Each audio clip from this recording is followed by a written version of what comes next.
Di tengah belantara yang dulu hijau dan sunyi, suara mesin raksasa meraung seperti monster lapar yang tak pernah puas. Lereng gunung yang selama puluhan tahun menjadi sumber kehidupan warga kini terkoyak seperti luka terbuka. Sungai yang biasa jernih berubah menjadi arus keruh berwarna tanah, membawa bau logam yang menusuk hidung. Di desa kecil di kaki gunung, lampu-lampu rumah redup, bukan karena listrik padam, melainkan karena hati para warga sudah terlalu lelah melihat tanah kelahiran mereka dirampas tanpa ampun. Setiap malam, warga hanya bisa menatap ke arah bukit yang kini terang oleh lampu-lampu tambang ilegal. Mereka tahu, ada orang-orang bersenjata yang menjaga lokasi itu. Siapapun yang mendekat tanpa izin, akan diberi peringatan keras, atau tak pernah kembali.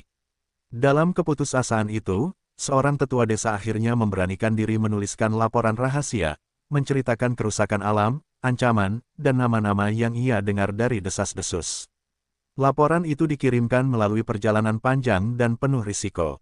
Di ibu kota, laporan tersebut melewati banyak meja, sebelum akhirnya tiba di tangan seorang perwira muda yang segera merasakan sesuatu yang tidak biasa.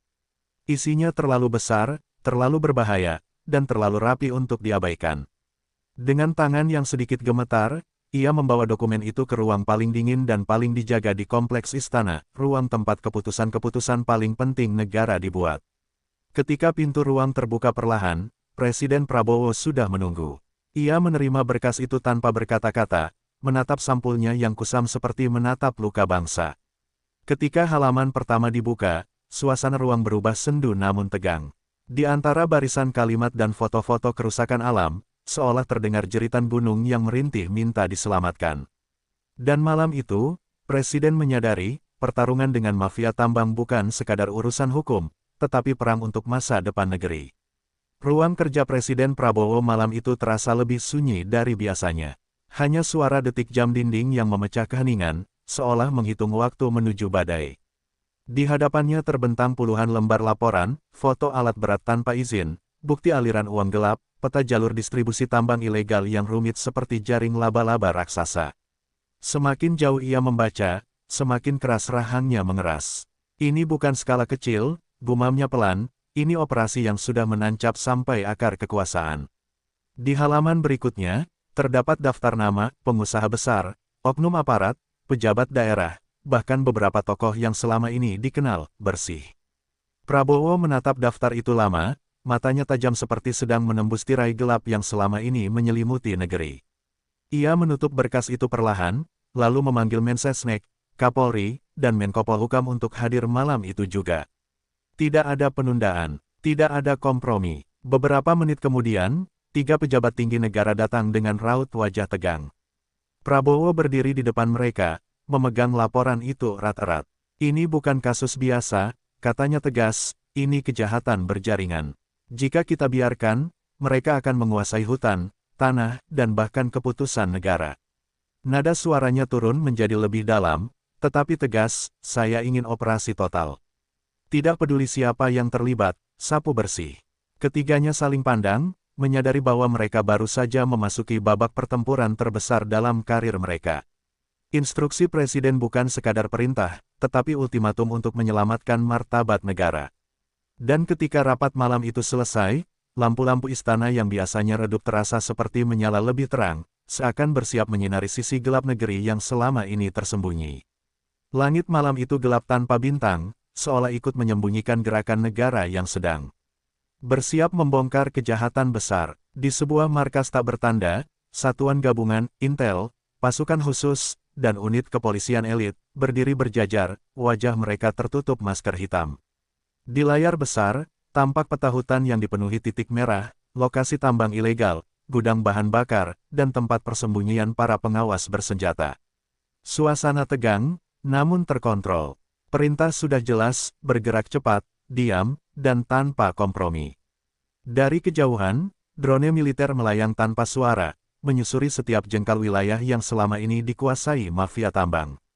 Kamera inframerah menangkap truk-truk besar yang mondar-mandir meski waktu sudah lewat tengah malam. Lampu sorot liar menembus pepohonan yang hampir habis ditebang. Petugas intel memberi kode, target aktif. Pengamanan ketat, banyak orang bersenjata, namun tidak ada keraguan. Hari itu, untuk pertama kali, mafia tambang merasa sedang diawasi oleh mata negara yang tak berkedip. Ketika waktu bergeser ke pukul 2.17, sebuah sinyal pendek dikirim langsung dari pusat komando di Jakarta. Dalam hitungan detik, pasukan bergerak. Mobil taktis tanpa plat meluncur menembus kegelapan, sementara tim lainnya menyelinap lewat jalur sungai menggunakan perahu cepat. Di perbukitan, beberapa anggota unit khusus turun dari helikopter tanpa menyalakan lampu, sunyi, presisi, mematikan. Mereka mengepung lokasi utama seperti bayangan yang tiba-tiba berwujud. Saat sirene operasi akhirnya diaktifkan, seluruh kawasan tambang ilegal itu berubah kacau. Para penjaga bersenjata panik, beberapa mencoba melawan, namun langsung dilumpuhkan. Alat-alat berat dihentikan, gudang bahan bakar disegel, dan ratusan pekerja ilegal diamankan. Di balik setiap teriakan dan langkah tergesa-gesa, hanya ada satu kenyataan yang tak terbantahkan, negara datang, dan malam itu, mafia tambang kehilangan kuasa mereka untuk pertama kalinya. Pagi harinya, kabar penangkapan besar-besaran itu menyebar seperti angin badai. Media belum mendapat akses penuh, tetapi desas-desus mulai bertebaran, tambang ilegal di wilayah terpencil sudah digulung habis, dan ratusan orang diamankan. Namun gempa sebenarnya terjadi di balik pintu tertutup kantor-kantor pemerintahan.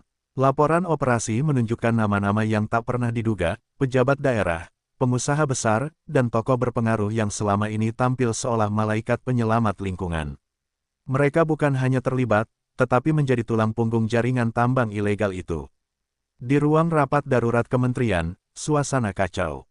Beberapa pejabat terlihat pucat, beberapa lainnya sibuk menelepon orang dalam untuk memastikan apakah nama mereka muncul dalam daftar penyitaan.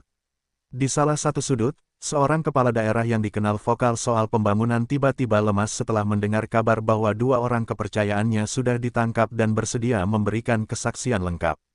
Ini bisa menghancurkan karir saya, bisiknya panik, telapak tangan dingin dan gemetar.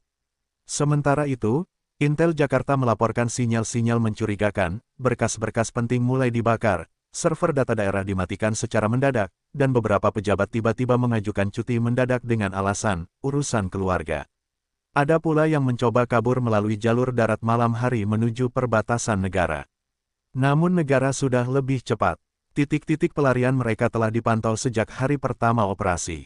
Satu persatu dicegat, ada yang pasrah, ada yang menangis, ada pula yang mencoba bernegosiasi dengan uang.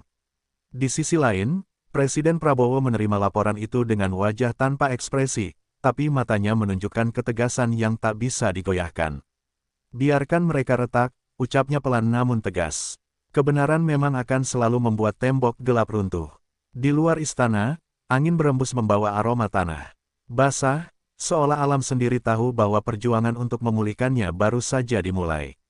Gelombang penindakan besar-besaran itu membuat jaringan mafia tambang terpojok, namun bukan berarti mereka tinggal diam. Di sebuah rumah mewah di pinggir kota, beberapa tokoh penting jaringan menggelar pertemuan rahasia. Wajah mereka tegang, tetapi tatapan penuh dendam. Jika operasi ini berlanjut, bisnis kita tamat, ujar salah satu dari mereka, mengetuk meja dengan marah. Mereka mulai merancang serangan balik, bukan dengan senjata, tetapi dengan manipulasi opini publik dan sabotase.